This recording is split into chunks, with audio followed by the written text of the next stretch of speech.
Salam warga kerajaan, selamat pagi. Selamat datang di program Voice of Victory saat teduh pagi. Untuk memulai pada pagi hari ini, kita menaikkan puji-pujian bagi Allah kita.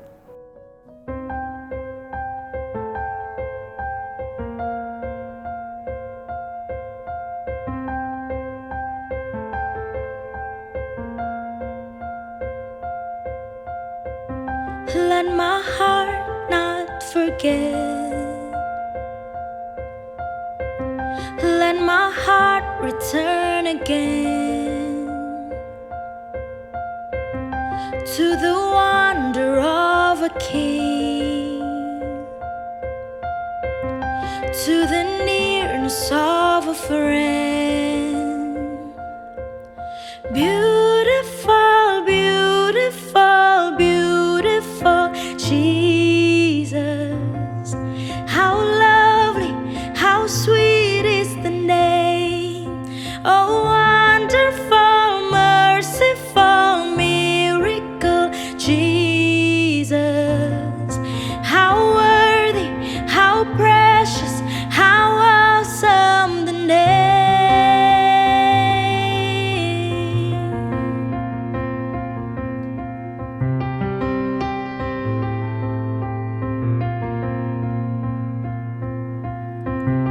Take me back to all things new, holy, passionate pursuit. Once again I'm making room, anything to get to you. Oh, beautiful, beautiful, beautiful Jesus. How lovely, how sweet is the name. Oh, wonderful, merciful, miracle Jesus. How worthy, how precious, how awesome the name.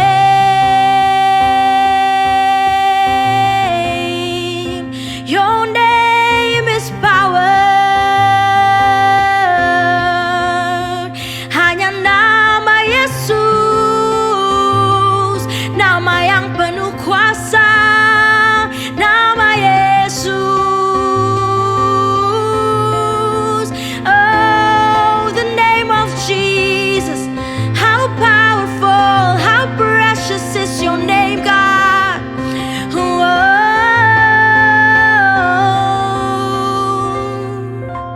There's just something about the name. It's like nothing I can explain.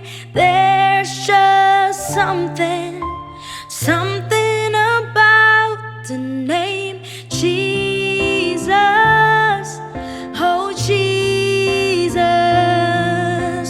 There's just something about the name. It's like nothing I can explain. There's just something about the name Jesus. Oh, Jesus. Beautiful, beautiful, beautiful Jesus. How lovely, how sweet is the name. Wonderful, merciful, miracle Jesus. How worthy, how precious, how awesome. Beautiful, beautiful, beautiful Jesus. How lovely, how sweet is the name. Oh, wonderful, merciful,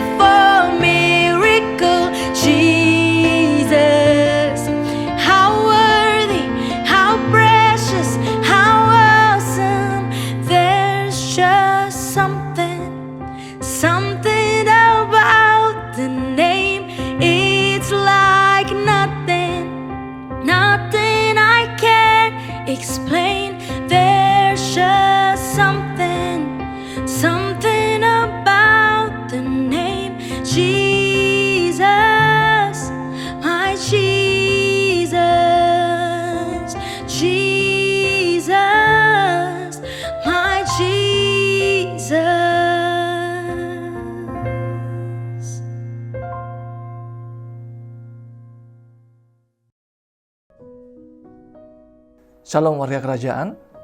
Hari ini kita akan membaca ayat dari Matius pasal 5 ayat 43 sampai dengan 44. Kamu telah mendengar firman, kasihilah sesamamu manusia dan bencilah musuhmu. Tetapi aku berkata kepadamu, kasihilah musuhmu dan berdoalah bagi mereka yang menganiaya kamu. Kembali Yesus menyapa para pendengarnya, sekaligus dia menyapa Anda dan saya. Di dalam kita mengasihi, kerap kali kita memiliki namanya pemilahan. Kita memiliki namanya suatu yang kita sebut mungkin dia itu pantas dikasihi, dia tidak pantas dikasihi.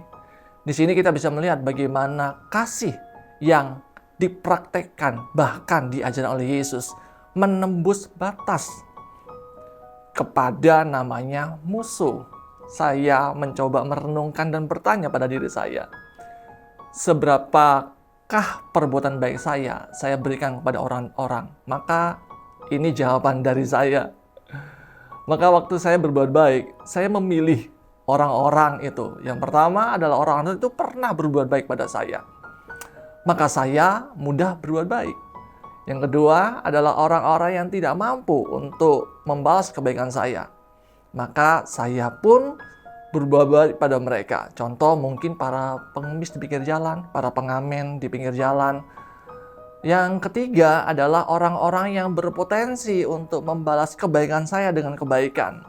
3 kategori tersebut membuat saya itu mudah untuk berbuat baik. Tetapi di level yang selanjutnya itu Yesus menantang kita untuk kategori yang lebih jauh, yaitu kepada musuh-musuh.